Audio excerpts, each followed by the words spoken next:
The snow had fallen quietly for days, blanketing the hills, the winding paths, and the rooftops of the little village of Halwyn. It wasn't just winter. It was silence, woven into every crack of every wall. Chimneys whispered smoke into the pale sky, and even the trees seemed to hush their usual creaks in respect. Halwyn was small, just a cluster of homes and a bakery, a schoolhouse, and one winding road that led in and out of the woods. Beyond that, the forest ruled. Vast and old, it wrapped the village like an ancient sentinel, both protector and predator. The villagers had learned long ago, love the woods, but do not trust them. Lenny, however, was different. She was 9. With boots too big and cheeks too red, she was a tangle of questions wrapped in a woolen scarf. She saw wonder where others saw warning. Where the villagers saw trees as threats, she saw them as stories. She'd once said to her grandmother, "I think the forest knows my name." Her grandmother had frowned and replied, "The forest remembers names, but it doesn't always return them." Lenny lived in a modest wooden cottage on the edge of the forest.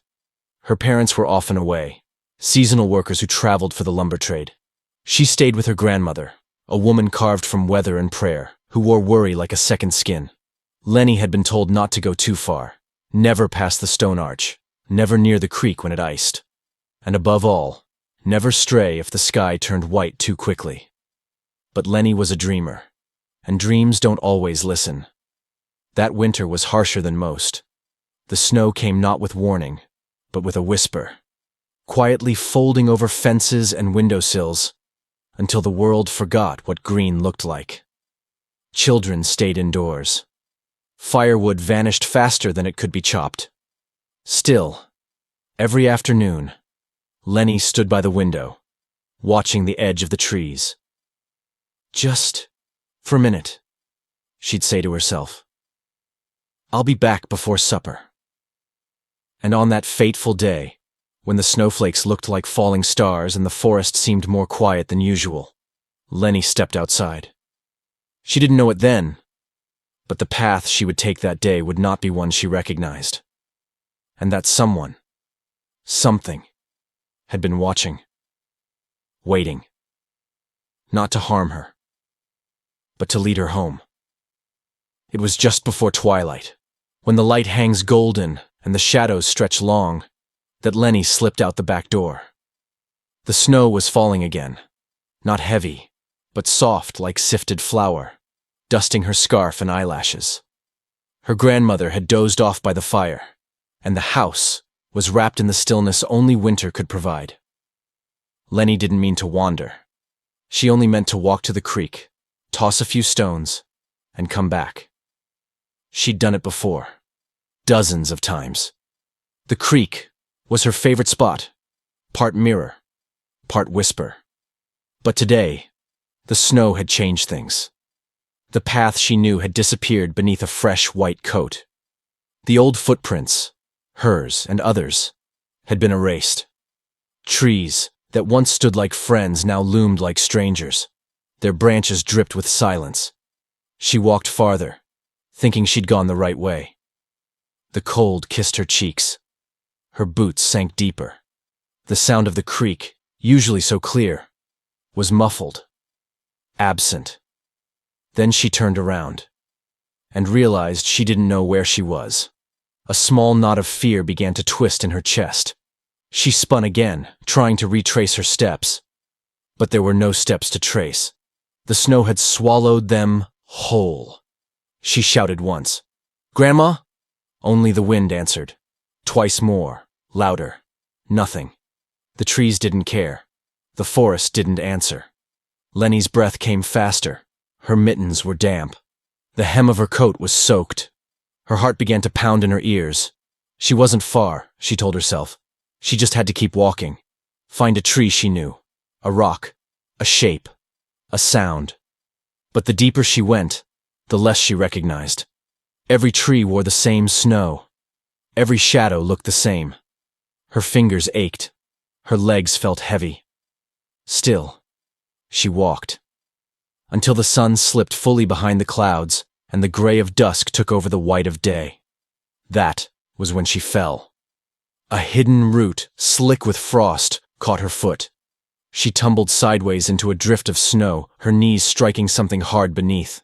She cried out, tried to stand, but her ankle sent a sharp pain through her leg. And then the tears came, hot, fast, and silent. Not because she was hurt, but because she was afraid. Afraid that no one knew where she was. Afraid that she'd broken the promise. "I'll be back before supper." She curled into herself beneath a leaning tree. The snow fell thicker now, clinging to her hair and sleeves. And in that quiet, with the world fading to gray, she whispered, "Please, help." A minute passed, then another. Then, a sound. Not wind, not trees. Footsteps. Heavy. Slow. She held her breath. And then a shape appeared between the trees. Large, loping, covered in frost and fur. A dog. Or what had once been one. Its coat was matted, one ear bent. It looked like it had fought the woods and nearly lost. But its eyes were clear, sharp, focused. Lenny stared. The dog stared back. Then, it stepped forward. And Lenny's fear began to fade. Lenny didn't know whether to run or speak. Her lips were trembling, not just from cold now, but confusion. The dog, large and scarred, stood still under the falling snow. He wasn't growling. He wasn't wagging his tail either. He just stood there, watching. She reached for a branch, half to steady herself and half to defend. But then the dog did something strange. He turned, walked a few paces, stopped, looked back, waited, then took another step forward, leaving behind heavy prints in the fresh snow. Lenny blinked. "You want me to follow you?" she whispered. The dog didn't answer, of course, but he stayed where he was, watching her. She tried to stand. Her ankle ached, but it wasn't broken. She limped forward. The dog turned again, walking a bit farther, always just ahead, always checking over his shoulder. She followed. The trees creaked above them like old bones. The sky darkened to bruised violet. But with every step, Lenny felt less alone. The pain in her leg pulsed. Her hands ached from the cold. But she kept moving. Every time she stumbled, the dog stopped. Every time she whimpered, he paused. He led her around fallen logs, through narrow corridors of pines, across a frozen stream that groaned under their weight. At one point, she slipped and fell again. She didn't cry this time, but the dog came closer. Not too close, just near enough that she could hear him breathing. It was the first warm sound in hours. She got up, limped forward, whispered, "Good boy." He didn't respond, but he turned again, kept leading. After what felt like forever, Lenny saw something through the trees. A flicker. Light. Golden. Faint, but unmistakable. She gasped. The village? She moved faster now. The dog kept pace. She could hear voices, bells, footsteps crunching snow. Someone shouted her name. "Lenny!" It was her grandmother. "Over here!" she cried, her voice cracking. Figures appeared through the trees, lanterns raised, scarves pulled back. Her grandmother rushed forward, falling to her knees in the snow and wrapping Lenny in trembling arms. I thought we lost you." Lenny clung to her. "I got lost, but he found me." She turned to point, but the dog was gone. Not a sound, not a shadow, just a trail of paw prints disappearing back into the woods. No one had seen him but her. That night Lenny lay, wrapped in wool blankets beside the fire, a warm mug in her hands. "Are you sure, child?" her grandmother asked gently. "A dog?" He was big, scarred, kind eyes. He knew the way. Her grandmother said nothing more, only stroked Lenny's hair and whispered, "Then someone must have sent him." Outside, the wind howled again. But it no longer frightened Lenny, because she knew something else was out there too, watching, waiting. and maybe protecting. The next morning, the story had already begun to spread. It passed from house to house, whispered between shopkeepers, and echoed across the frostbitten cobblestones of Halwyn's only street. A dog? In that storm? Led her out of the woods? Alone? Vanished without a trace? Some raised their eyebrows. Others crossed themselves. The baker swore he'd seen large paw prints outside his door days earlier. The blacksmith claimed he once spotted a shadow by the forge, after dark, unmoving, watching. The schoolteacher remembered hearing howls that week, low, long, not from any dog she'd ever known. But no one had truly seen him. Only Lenny. And Lenny. She remembered everything. She sketched him in charcoal on parchment. Broad head, ragged ear, deep-set eyes like winter rain. She pinned the drawing to the door, wrote one word beneath it. Thank you. Children stopped to stare. One left a piece of bread beneath the drawing. Another placed a scarf. And still, no one saw the dog. But they began to speak differently about the forest. Where once there was fear, now there was wonder. Weeks passed. The villagers began calling him the Wanderer. Some added tales of their own. A lost child found near the chapel steps. A goat driven away from thin ice. A traveler guided back to the main road after veering too far into the hills. Every story ended the same way. The one helped never saw their savior again. Only paw prints, always disappearing back into the woods. Lenny watched the forest now with a different heart. She no longer feared the shadows between the trees. Some evenings, she would walk to the edge of the path, a piece of bread in hand. She would place it gently on a stone, whisper a few words, then turn back. She never waited. But once, just once, she looked over her shoulder, and for a heartbeat, no more, she saw him, standing between the trees, still, silent, watching, then gone. Like a story you half remember from childhood, sweet and aching. The village never spoke of him in jest again. Because by then, everyone had begun to believe. Some spirits wear fur. Some angels have teeth. And not all those who walk alone are lost. It was a Sunday morning when the snow began to fall again. Heavier this time, thicker, as if the sky was trying to bury the world in silence. The villagers in Halwyn hurried through the streets, collecting kindling, nailing shutters, and warning one another. The blizzard's coming. A bad one. By noon, the storm had swallowed the sun. By evening, it had swallowed the road. And just after dark, the church bell rang. Once. Twice. Then again. Frantically. A child was missing. Elsa, 5 years old, had wandered from her home during a game of hide and seek. No one saw her leave. No one knew where she'd gone. Panic rippled through the village like a crack in the ice. Search parties formed. Mothers with lanterns, fathers with axes and ropes, older brothers with desperate eyes. They split into groups and plunged into the woods, shouting her name over the roar of the wind. But the snow fell too fast. The dark came too quickly, and the forest had no intention of giving her back. Then someone heard it. A howl. Low. Fierce. Piercing. Followed by another. And then, footprints. Large, unmistakable, leading deeper into the trees. One of the searchers shouted, "It's him! The Wanderer." They followed. The storm was merciless.